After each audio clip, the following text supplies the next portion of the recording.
Bismillahirrahmanirrahim. Assalamualaikum warahmatullahi wabarakatuh. Alhamdulillah. Alhamdulillahi rabbil alamin. Wabihi nasta'inu ala umur dunia waddin. Wassalatu wassalamu ala rasulillah wa ala alihi wa ashabihi ajma'in, amma ba'd. Alhamdulillah, kita kembali berucap syukur kehadirat Allah Subhanahu wa taala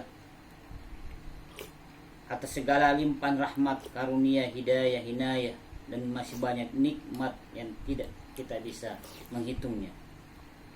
Maka pada hari ini kita selalu bersyukur. Mudah-mudahan rasa kesyukuran ini akan ditambah nikmat-nikmat lainnya. Selawat dan taslim kita aturkan kepada baginda Rasulullah SAW, dan insyaallah yaumil qiyamah kita akan mendapatkan syafaatnya. Allahumma amin. Rekan-rekan saga yang dimuliakan Allah Subhanahu wa taala, kita sering mengalami berbagai persoalan hidup, karena semua itu adalah dinamika hidup. Kadang kita tertawa, kadang kita menangis, kadang kita bersedih, kadang kita bergembira. Silih berganti. Allah menciptakan siang dan malam pun demikian. Semuanya itu kita harus jalani sehingga kehidupan kita berwarna, dan insya Allah dalam kehidupan kita bisa atasi, kita bisa tanggulangi dengan cara bimbingan Rasulullah SAW. Yang pertama adalah untuk mengatasi persoalan yang paling utama, yakni kita dituntut oleh Rasulullah SAW untuk berwudu. Nah ini. Kenapa demikian? Karena Allah Subhanahu wa taala sangat mencintai hambanya yang bersih, yang selalu menjaga kebersihan. Innallaha yuhibbut tawwabin wa yuhibbul mutatahhirin. Ini dalam surat Al-Baqarah ayat 222. Allah sangat mencintai hambanya yang bertaubat dan juga mencintai hambanya yang menjaga kebersihan. Salah satu bentuk menjaga kebersihan kita adalah berwudu. Nah ini untuk mengatasi problem hidup kita, mengatasi berbagai masalah, yakni kita dianjurkan untuk berwudu. Apa yang kita lakukan setelah berwudu? Pastinya sholat. Yang dianjurkan oleh baginda Rasul yakni sholat hajat. Tapi sebelumnya sholat hajat kita sholat wudu. Nah ini rekan-rekan sering kita lupakan yang namanya sholat wudu. Tapi kita untuk mengatasi masalah, kita dituntut untuk senantiasa melaksanakan sholat hajat. Sholat hajat adalah memohon kepada Allah Subhanahu wa taala ketika ada persoalan hidup. Maka rekan-rekan sekalian, ketika kita mengalami kesulitan, banyak problem, kita sering lupakan Allah. Maka yang pertama kita harus kepada Allah Subhanahu wa taala. Contoh, ketika kita tidak memiliki uang, kita butuh uang untuk biaya sekolah, untuk makan dan sebagainya, keperluan yang sangat daruriyah, sangat darurat. Jadi kita memohon kepada Allah dulu, baru kita mendatangi saudara-saudara kita untuk meminta bantuan. Jadi kita memohon kepada Allah dulu. Ya Allah, berikan aku rezeki melalui tangan si Ahmad. Ya Allah, berikan aku kebutuhan hidup saya, Allah, melalui tangan pedagang ini dan sebagainya. Jadi ini rekan-rekan saga yang dimuliakan Allah Subhanahu wa taala. Begitupun ketika kita sakit. Kita sakit, kita memohon kepada Allah, ya Allah, saya ingin berobat ya Allah. Mudah-mudahan perantaran obat ini saya minum, penyakit saya hilang. Yang kita andalkan Allah. Ini sering kita lupakan. Kita sakit berobat, kita minum obat, lupa. Kita yakin bahwa obat ini yang menyembuhkan, padahal tidak. Betapa banyak orang yang minum obat tidak sembuh. maka tauhid kita harus perbagus. Harus kita permantap tauhid kita. Ini sering kita abaikan. Tauhid kita hilangkan.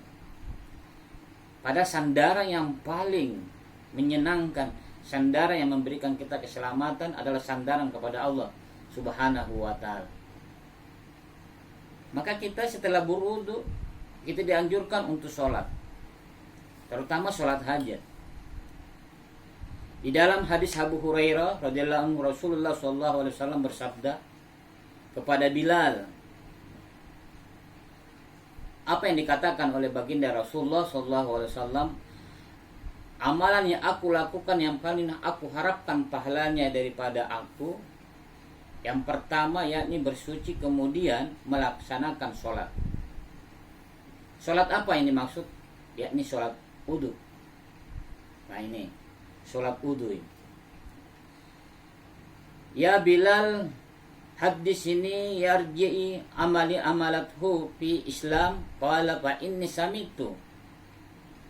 Jadi Rasulullah SAW menyampaikan hadis ini yang dinukilkan oleh Abu Hurairah, bahwa ia mendengar perkataan baginda Rasulullah SAW, qala ma amiltu amalan arji indi min inni lam atahar tahuran fi sa'ati minal laili wan nahar idza sallaitu bizalika tuhuran fa kutiba li an usalli. Jadi setelah berwudu kita disunahkan untuk sholat sunnah wudu. Ini redaksi dari hadis. Rekan-rekan saga yang dimuliakan Allah Subhanahu wa ta'ala. Jadi ketika ada persoalan, maka bersihkan diri kita, kemudian kita memohon kepada Allah dengan melalui sholat. Wasta'inu bis-sabri was-salah. Mintalah pertolongan kepada Allah melalui sabar dan dirikan sholat. Dan maksud sini adalah sholat hajat. Ya, rekan-rekan saga yang dimuliakan Allah Subhanahu wa ta'ala.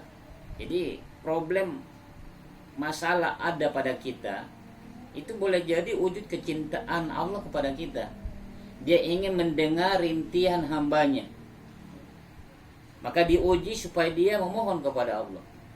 Nah, ini cintanya Allah seperti itu. Maka kita dituntut untuk banyak berdoa, banyak berdoa. Ada orang yang mengatakan bahwa kenapa kita harus berdoa? Bukankah Allah itu Maha mendengar? Betul. Tapi etika seorang hamba bermunajat kepada Allah dengan berdoa, maka Allah sangat sayang kepada hambanya, sangat menghargai hambanya yang memohon kepadanya, yang memiliki segala-galanya, dan insya Allah pasti akan dikabulkan. Apakah ada doa yang tidak dikabulkan? Banyak. Kenapa hal demikian? Salah satu penghambat doa adalah ketika sahabat duduk bersama Rasulullah, kemudian ada di sampingnya selesai sholat ia berdoa. Dia mengangkat kedua tangannya dan doanya begitu lama. Tapi apa kata baginda Rasul? Doanya tidak dikabulkan akibat ada makanan yang masuk dalam tubuhnya adalah yang bukan haknya. Jadi rekan-rekan saga yang dimuliakan Allah Subhanahu wa ta'ala, maka kita senantiasa menjaga apa yang kita makan.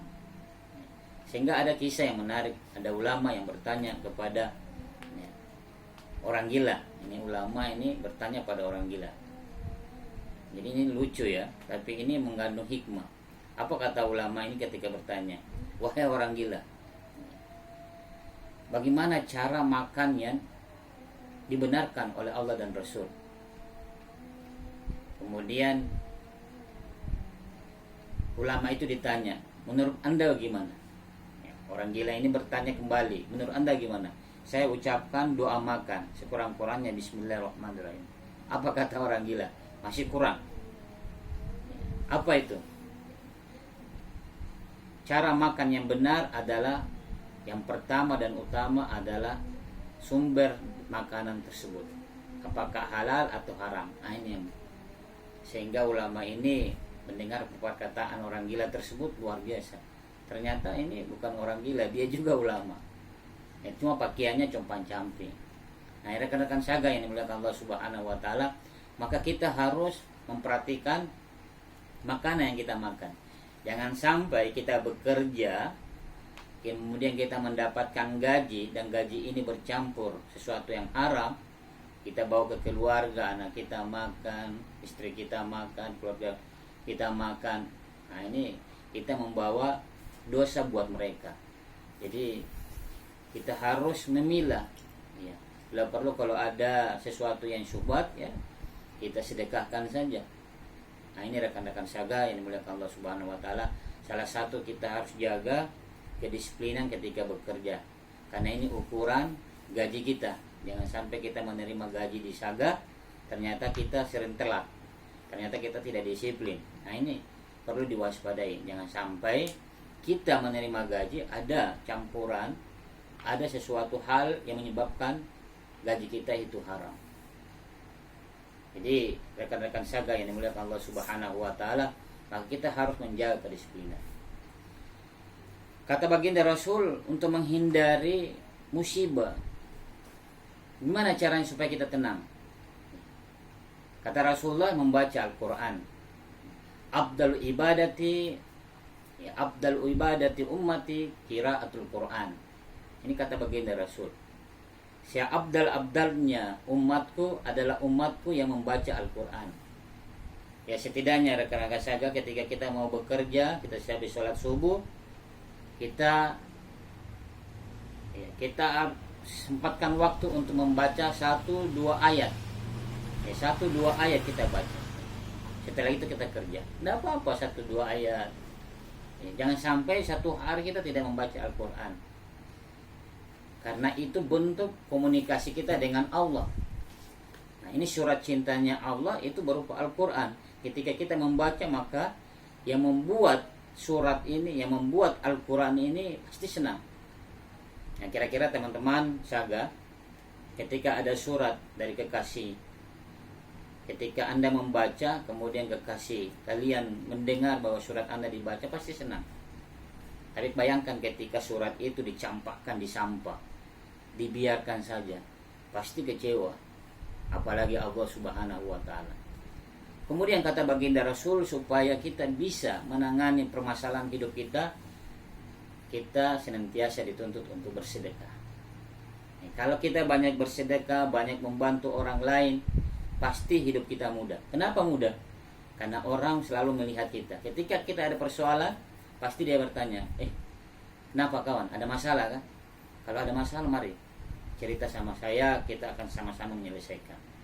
Kenapa demikian? Karena kita selalu membantu orang lain. Nah, ini ukuran kata baginda Rasul, ya, selalu memberi kepada orang lain. Ini bentuk akhlak yang paling mulia. Ibadah yang paling ringan, yang kemarin kita bahas bersama, ibadah yang paling ringan, tidak memakan biaya, yakni bersedekah.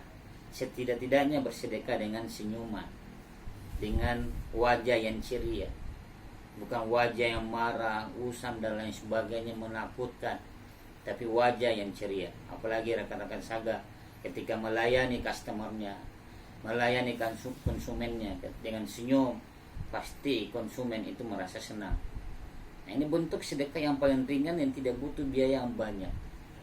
Pahala di sisi Allah sangat luar biasa. Yang terakhir kata baginda Rasul, yakni setelah kita melaksanakan wudu, kemudian sholat, membaca Al-Quran, bersedekah, sekarang ketika masalah itu ternyata masih ada dan belum terselesaikan, maka kita tawakal kepada Allah Subhanahu wa taala. Kita pasrahkan.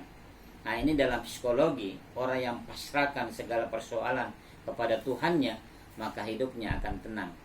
Hidupnya jauh lebih rileks dibanding dia tidak bertawakal. Dia akan menyalahkan orang lain atau dia menyalahkan dirinya. Kenapa saya harus begini? Kenapa orang lain menanya dan sebagainya. Ketika berserah diri, bertawakal kepada Allah, maka hidupnya jauh lebih tenang. Ketika ada persoalan, dia anggap biasa bahwa ini merupakan rahmat Allah. Ini merupakan rasa cinta Allah kepada saya sehingga saya dicoba. Dan ini mungkin salah satu ujian yang diberikan Allah, yang diberikan kepada saya karena saya mampu untuk menyelesaikannya. Kata baginda Rasulullah SAW yang menjelaskan bahwa ketika kita bertawakal maka kita akan mendapatkan pahala. Juga disinggung di dalam Al-Quran, law annakum tawakkaltu 'ala Allahi haqqa tawakkiluhu wa rafa'akum kama yarzuqu tahiran. Nah, ini digambarkan bahwa sesungguhnya seandainya kalian bertawakal kepada Allah dengan sebenar-benar tawakal, niscaya kalian akan diberikan rezeki sebagaimana rezekinya burung-burung. Yarzuqu tahiran, sebagaimana rezeki burung-burung. Nah, ini tawakal. Coba lihat burung. Burung tidak mempunyai manajemen khusus, ya, tidak punya penghasilan tetap. Ya, dia hanya bertawakal kepada Allah ketika di pagi hari mencari makan. Tapi apa yang didapatkan ketika dia berikhtiar, sudah berusaha dan sebagainya, maka Allah akan cukupkan. Ya, rekan-rekan saga yang dimuliakan Allah Subhanahu wa taala, jangan kita merasa pesimis, jangan kita merasa minder, jangan kita merasa tidak dihargai dan sebagainya. Ketika kita menghadirkan Allah dalam diri kita, insya Allah persoalan-persoalan yang kita hadapi dengan mudah. Kita memohon kepada Allah Subhanahu wa taala, rekan-rekan saga yang mendapatkan kesulitan, mudah-mudahan Allah mengangkat kesulitan itu, kemudian digantikan dengan perbuatan-perbuatan atau nikmat-nikmat yang baik. Mudah-mudahan kita senantiasa menjadi hamba yang selalu mengamalkan tuntunan baginda Rasulullah SAW ketika ada persoalan, yakni melaksanakan wudu, kemudian sholat hajat, kemudian membaca Al-Quran, bersedekah, dan kita berserah diri kepada Allah dalam sifat tawakal. Rekan-rekan saga yang dimuliakan Allah Subhanahu wa taala, mari kita memohon kepada Allah, mudah-mudahan segala musibah akan diangkat dalam diri kita semua. Bismillahirrahmanirrahim. Alhamdulillahirabbil alamin. Allahumma shalli wa sallim ala sayyidina Muhammad wa ala alihi wa sahbihi ajmain. Rabbana taqabbal du'ana innaka antas samiul alim wa tub alaihi innaka antat tawwabur rahim.